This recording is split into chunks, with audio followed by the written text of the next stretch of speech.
শুধু দর্শক, আমরা এখন কথা বলছি ৭১-এর বীর মুক্তিযোদ্ধা জনাব খুরশিদ আনোয়ার বাবলু।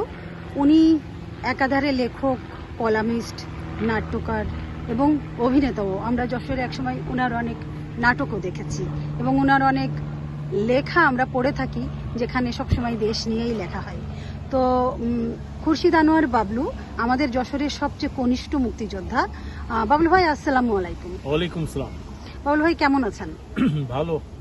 বাবলু ভাই, আপনি তো সবসময় আপনার লেখনীর মধ্য দিয়ে সবসময় প্রকাশ করছেন বাংলাদেশের পরিস্থিতির কথা। আপনি কি কোনো আশাতীত ফল দেখতে পাচ্ছেন এই বাংলাদেশের বর্তমান পরিস্থিতি নিয়ে? আমি কোনো কালেই হতাশ ছিলাম না, ওকে। এখনো না। আমি হতাশ ছিলাম না এবং এখনো আমি হতাশ না। তবে দুর্ভাগ্য আমাদের, বিশেষ করে মুক্তিযুদ্ধের পরের থেকেই দেখে আসছি, আমাদের বাংলাদেশের মানুষের জন্য, জাতির জন্য, দেশের জন্য যা করার প্রয়োজন ছিল সেগুলো করা হয়নি। অনেক ভুল ভ্রান্তি ছিল আমাদের স্বাধীনতা সংগ্রামের নেতৃবৃন্দদের, যে ভুল ভ্রান্তির কারণে আমরা আজকে একটা চরম বিপর্যয়ের মধ্যে নিপতিত হয়েছি। দুর্ভাগ্যজনক, 1971 সালেই আমাদের মুক্তিযুদ্ধের বিরুদ্ধে ষড়যন্ত্র ছিল, এটা অনেকেই জানেন। 1971 সালের মুক্তিযুদ্ধে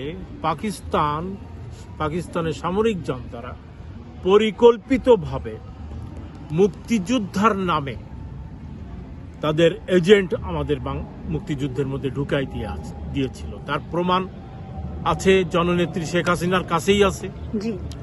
জেনারেল বেগ জিয়া রহমানের কাছে চিঠি লিখেছিলেন যে তুমি যেভাবে তোমার কর্মকাণ্ড চালায় যাচ্ছ এবং আমাদের জন্য যেভাবে আমাদের নির্দেশগুলো মেনে চলতেছ, তাতে আমরা খুব হ্যাপি। তুমি ঠিক মতোই কাজ চালিয়ে যাচ্ছ, চালিয়ে যাও।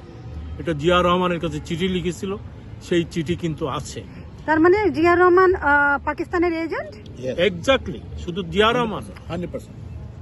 শুধু জিয়া রহমান না, খন্দকার মুশতাকও কিন্তু পাকিস্তানের এজেন্ট, আমেরিকার এজেন্ট উইথ পাকিস্তানের এজেন্ট। কারণ খন্দকার মুশতাক এবং জিয়া চক্রান্তে 1971 সালে আমাদের মুক্তিযুদ্ধের বিরুদ্ধে, মুজিবনগর সরকারের বিরুদ্ধে কনফেডারেশন, পাকিস্তানের সাথে কনফেডারেশন করার একটা পায়তারা এবং ষড়যন্ত্র চালাইছিল।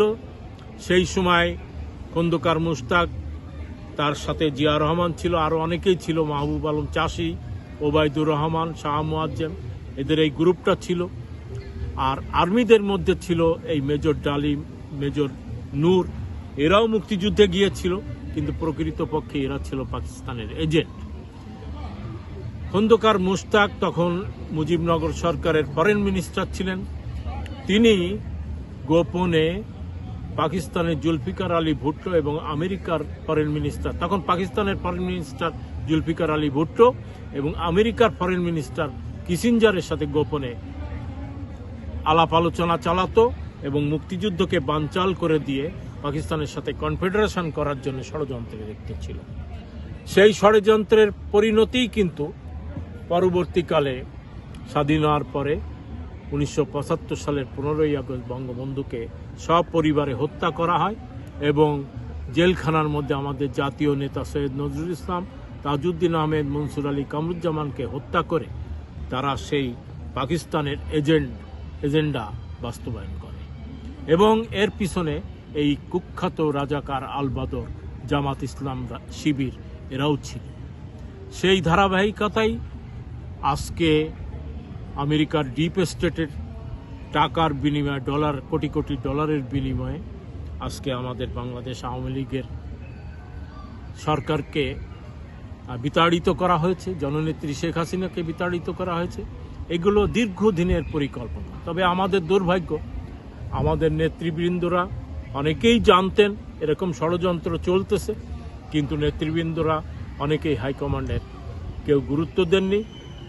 দুর্ভাগ্য যে বাংলাদেশ স্বাধীন হওয়ার পরে বাংলাদেশ আওয়ামী লীগের অধিকাংশ নেতৃবৃন্দরা তারা নিজেদের সুখ শান্তি আখের গোছানোর ধান্দায় ব্যস্ত ছিলেন, যার পরিণতিতে আজকে এই পরিস্থিতির সৃষ্টি হয়েছে।